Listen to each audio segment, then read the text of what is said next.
Maka seni dan sastra andai masih dipertanya apakah ia esensial atau tidak, kita boleh jawab ya.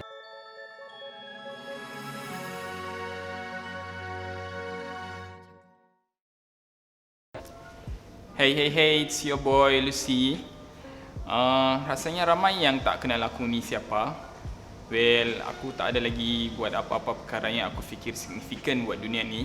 Tapi tu hari aku ada tulis zin berjudul Bunyi Paling Melankolik Dunia, diterbitkan oleh Terbitan Langit. Dan aku ada tulis sebuah buku yang bertajuk Catatan-Catatan Simontok yang diterbitkan oleh Republik Buku. Aku membesar dengan mengharungi gelombang kedua indie. Apa yang dimaksudkan dengan gelombang indie ni adalah garis masa barisan pemuzik independen kedua yang muncul di Malaysia. Dianggarkan gelombang kedua ni start pada tahun 2007 dan ditandai dengan lahirnya pemuzik yang kini sudah pun established macam Yuna, Hujan, Bittersweet dan lain-lain. Kemudian beberapa tahun selepas tu, tahun 2010 hingga 2011 macam tu, gelombang indie ni bergelora lagi, tapi kali ini ia menjurus kepada industri perbukuan. Orang gairah baca buku-buku lokal yang diterbitkan oleh rumah penerbitan indie macam The Infinite Fiksi, The Real OG Studio Anai-Anai, Salute Press yang menjadi taman puisi-puisi pop tumbuh mekar, Legend Press, rumah penerbitan yang sering terlibat dengan polemik Indonesian sensual, sekadar menyebut beberapa nama. Memang enjoy mengharungi tempoh-tempoh indie ni.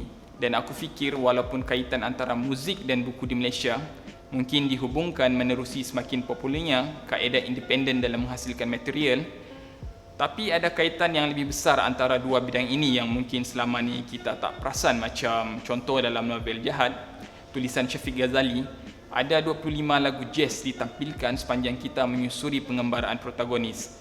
Dalam Cekik, novel Ridwan Saidi, lagu Yuna, Decorate diulang-ulang dalam babak demi babak. Dalam antologi untuk perempuan yang bernama Terbitan Halim Books pula, Ashikin M selitkan judul lagu berbeza sebelum kita mula membaca untuk dua cerpen yang dikarangnya dalam buku itu. Penyajak kontemporari tempatan macam Alif Awan dan Jack Malik juga sangat dipengaruhi oleh muzik.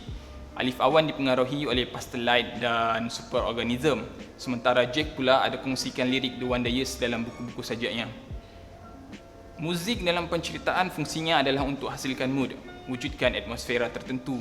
Macam bila kita nonton filem, skor muzik main peranan penting untuk membantu kita mencermati dan menikmati adegan yang berlangsung. Inilah tujuan penulis masukkan lagu dalam cerpen dan novel supaya ia menjadi perkataan atau warna tambahan di dalam karya. Muzik memang penting bukan sahaja buat penulis tapi juga buat pembaca. Macam contoh sekarang ni genre lo-fi yang jadi demam internet dan mencetuskan subgenre seperti bedroom pop. Pada awal kemunculan lo-fi, ia dipopularkan oleh setlist untuk membantu orang yang sedang mengulang kaji pelajaran. Apabila membaca sama ada dalam library atau kelas, kita digesa untuk membaca dalam keadaan senyap supaya informasi lebih senang masuk dalam kepala. Tapi muzik, sama ada yang punya lirik atau instrumental, terbukti berupaya merangsang daya kreativiti kita, mengurangkan gemuruh dan tekanan, malahan memicu adrenalin untuk kekal aktif apabila kita mendengarnya ketika membaca. Setlist inilah yang membuka ruang untuk bermacam-macam setlist lain lagi dihasilkan bagi mendapatkan mood yang berbeza. Contohnya setlist untuk memandu di tepi pantai waktu musim panas, setlist bagi mengemas rumah, merunungi hujan, mengharungi malam-malam insomnia dan lain-lain. Begitu pentingnya muzik dalam dunia pembacaan dan perbukuan ni sehinggakan Bob Dylan, penyanyi folk, dianugerahi hadiah sastra Nobel pada tahun 2016. Komiti anugerah itu merasakan Dylan telah berjaya membawa puisi ke dalam lagu atau apa yang kita panggil sebagai musikalisasi puisi, walaupun Dylan tidak memanggil dirinya secara rasmi sebagai penyajak. Buku dan muzik ada simbiosisnya. Sastra juga membantu pemuzik meraih ilham seperti album Danger Days, My Chemical Romance diinspirasikan oleh Blade Runner, filem Ridley Scott yang mengambil panduan dari novel Philip K. Dick's Do Androids Dreams of Electric Sheep. Semua pumpang-pumpang ni membawa kita kepada persoalan mustahak, adakah art, sastra ni semua esensial buat manusia? Manusia buat art sejak zaman primitif lagi dengan melakar sesuatu di dinding gua. Mostly, art yang paling popular adalah tapak tangan koloni yang dilengkap di dinding yang ditemui oleh arkeologis hampir di setiap benua. Pada zaman tu, manusia tak tahu pun apa fungsi seni. Atau boleh kita cakap seni tak ada fungsi penting pun untuk memasak daging, membantu koloni berburu atau bercucuk tanam, tapi itu tak menghalang lakaran binatang, manusia dan lain-lain dari terus dihasilkan. Apabila Homo sapiens antara semua spesies manusia yang ada berjaya mencipta bahasa, boleh kita cakap kita memang ditakdirkan untuk menghidupkan sastra. Kita memadamkan fungsi seni berikutan krisis mata pencarian yang terjadi semasa awal PKP, bila mana ada segelintir pelakon dan penyanyi merasakan mereka berbeza dari orang lain, harus diberi layanan khusus, dan tindakan ini memadamkan rasa kekitaan, kebersatuan antara kita dalam mengharungi pandemik. Seni dilihat sebagai memisahkan, mewujudkan vacuum antara seniman dan orang awam, sedangkan seni atau sastra adalah cerminan kepada realiti. Kita semua punya nilai kesenian, kesusastraan, yang bermaksud seni adalah bidang yang menganjurkan kesaksamaan dan kesetaraan. Bangunan yang kita duduki, peralatan yang kita gunakan adalah mimik daripada nature. Busut anai-anai, sarang laba-laba, paruh burung, kuku beruang adalah inspirasi untuk manusia beradaptasi dengan persekitaran yang sukar didiami. Macam mana kita boleh terfikir untuk menghasilkan bangunan yang mampu sway along dengan aktiviti seismik? Menerusi imajinasi, apabila kita melihat sarang laba-laba kekal utuh meskipun dahan bergoyang kuat.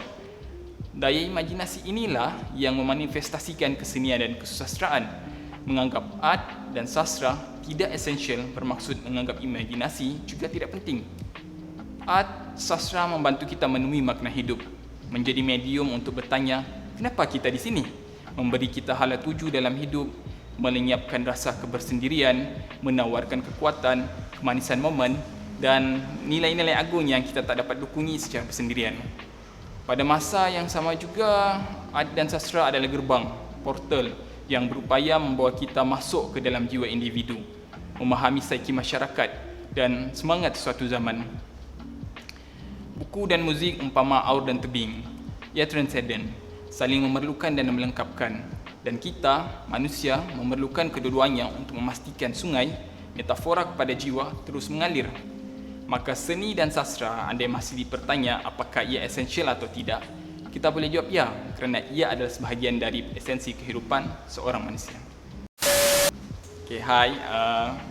Ini buku pertama saya yang bertajuk Catatan-Catatan Simontok, diterbitkan oleh Public Buku.